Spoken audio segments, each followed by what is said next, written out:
के बाद भी रिश्ते टूट जाएं तो अफसोस उम्र भर रहता है। हेलो हाय, मेरा नाम पंकज जीना है और आज जो किस्सा मैं आपको सुनाने जा रहा हूँ उसका हैशटैग है पीताम्बरी। इस नाम पर लिखे हुए बहुत दिन हो गए, पर इस नाम को लिए हुए नहीं। ये नाम हर रोज मैं जाने कितनी बार लेकर मुस्कुरा दिया करता हूँ, आपको नहीं मालूम। ये नाम मेरा सबसे प्रिय नाम था जो मैंने आपको दिया था। मैंने चांद तारे तोड़कर आपकी गोद में डालने का वादा तो नहीं किया, पर आपके साथ पूरे भारत को घूमने का वादा जरूर किया था। याद है वो तिलक वाली रात जब आपके काले लहंगे को देखकर मैंने आपको नागिन कहा था, पर जहर वाली नागिन के अर्थ में नहीं, खूबसूरती के अर्थ में। उस तिलक में हर कोई आपको ही देखे जा रहा था, आहें भर रहा था। हर कोई आपका नंबर लेना चाहता था, पर आपका नंबर मिला मुझे, वो भी तिलक की तस्वीरें भेजने के बहाने। बस फिर क्या था, बात जो होनी शुरू हुई फिर थमी ही नहीं। मैं अमूमन शादियों में नहीं जाता था, पर उस दिन घर से लड़कर मैं उस शादी में पहुंचा था क्योंकि आप वहां पर थी। तब तक अच्छी खासी दोस्ती हो गई थी आपसे। वहां पहुंचे तो एक दोस्त ने बताया कि एक रात पहले आए होते तो आपका भी फेशियल हो जाता। पिछली रात आपने सबका फेशियल किया था। मेरे दिल की धड़कनें काबू में नहीं थी।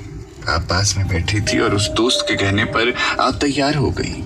मैंने इनकार करने की औपचारिकता दिखाई, पर मन में लड्डू ही फूट रहे थे। अगले कुछ देर में ही आपके हाथ मेरे गालों पर फिरने लगे थे। पता नहीं आपके हाथ ज्यादा सॉफ्ट थे या मेरे गाल, या फिर दोनों ही बातें थी। खैर, आप 1 घंटे तक मेरा फेशियल करती रही और बार बार आपकी जुल्फें मेरी आंखों से टकराती रही। ऐसा लग रहा था जैसे किसी झील को बादलों ने घेर रखा हो। वो 1 घंटा मेरी जिंदगी के सबसे खूबसूरत घंटों में से एक था। बारात निकली, आप बारात में जाने वाली थी। हम लोगों ने पहले ही प्लान बना लिया था, पर ऐन वक्त पर आपके परिवार ने आपको बारात में नहीं जाने दिया। आप उदास हो गई और उस वक्त एक बच्चे जैसा स्नेह आ रहा था आपके ऊपर। खैर, मैं दुखी मन से बारात में गया, पर मन नहीं लगा। वहीं से मैंने रात को आपको फोन किया और वो फोन पर हमारी पहली बातचीत थी। कलेजा दुगदुगी की तरह धड़क रहा था, पर आप बड़े आराम से बात करती गई और मैं सहज हो गया। फिर बारात लौटी, हम दिन भर साथ रहे, बात की और वो दिन भी एक खूबसूरत दिन था मेरे लिए। देखते देखते दिन गुजर गया और शाम हो आई। अब मुझे निकलना था और आपको जाना था पड़ोस के घरों में खीर बांटने, क्योंकि ये रिवाज था। इधर मेरी गाड़ी निकली और उधर आप पीले रंग का सूट पहने, कमर में दुपट्टा बांधे और कमर पर ही खीर की मटकी रखे निकली। मैं गाड़ी का शीशा नहीं चढ़ा पा रहा था कि आप एक बार पलट जाएं। मैं महादेव को घुरा रहा था कि एक आखिरी बार आप मुड़ जाएं, पर ये DDLJ तो थी नहीं, असल जिंदगी थी। आप नहीं मुड़ी और मेरी गाड़ी दिल इबादत कर रहा है बजाते हुए आगे बढ़ गई। सच में दिल इबादत ही तो कर रहा था आपको हासिल करने को। उस दिन मैं उस घर से लौटा तो था, पर खुद को वहीं छोड़कर। मैंने सोचा था कि क्या पता फिर मिलना हो या ना हो, आप फिर बात करें या ना करें, कहीं ये दोस्ती शादी की पिक शेयर करने तक ही सीमित ना रह जाए। पर आप उसके बाद भी बात करती रही। आपसे बात करना, थोड़ी सी चैट कर लेना, सुबह एक गुड मॉर्निंग का मैसेज आ जाना मुझे पूरे दिन खुश रखता था। कम से कम आपको मैं याद तो था। दिन बीतते गए, बरसात बीती, सर्दी बीती और फिर अप्रैल की गर्मियां आई।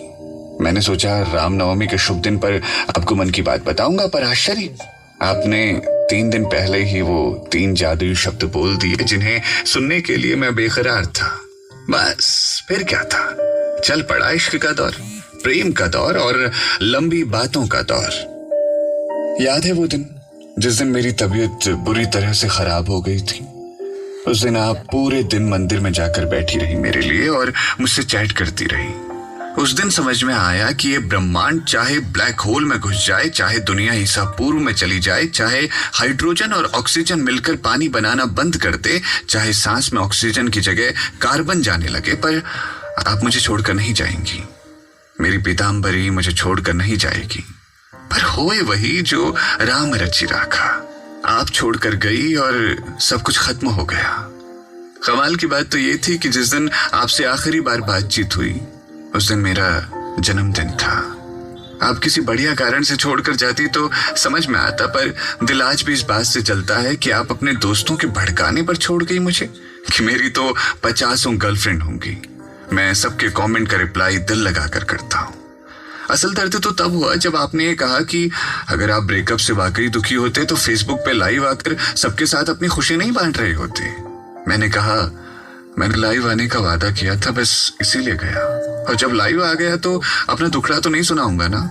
ये सब भी ठीक था, पर आपका ये तर्क दिल को तोड़ गया जब आपने कहा कि आप व्हाट्सएप छोड़कर मैसेंजर पर मुझे रहने को इसीलिए कहते हैं ताकि आप अपनी फेसबुक की प्रेमिकाओं से बात करते रहें, जबकि मैं ऐसा इसीलिए करता था ताकि आपसे बात करते करते मैं पोस्ट पर आए कमेंट्स का जवाब भी देता रहूं।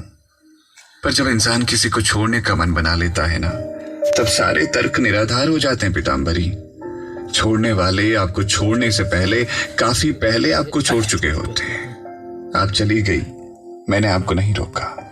प्रेम में अक्सर सोचे हुए का उल्टा ही होता है। कभी कभी ये उल्टा होना बहुत सुखद, और कभी कभी तो एक क्षण में कलेजे के 1000 टुकड़े करने वाला होता है। जाइए देवी, मेरे पास अब आप नहीं, पर यादें बहुत हैं, आपकी कहानियां बहुत हैं। हर सुबह प्राइवेसी लगा के आपके लिए लिखे हुए पैराग्राफ बहुत हैं। जानती हैं, फोन में आज भी आपका नंबर उसी नाम से सेव है जो मैंने आपको दिया था। मेरी तरफ से आज भी कुछ नहीं बदला, बस बदला इतना है कि आपके बाद फिर हमने किसी को पीताम्बरी नहीं कहा। तो ये था आज का हैशटैग किस्सा पीताम्बरी। इसे लिखा था आशीष शाही ने। सुनते रहिए रेडियो सिटी।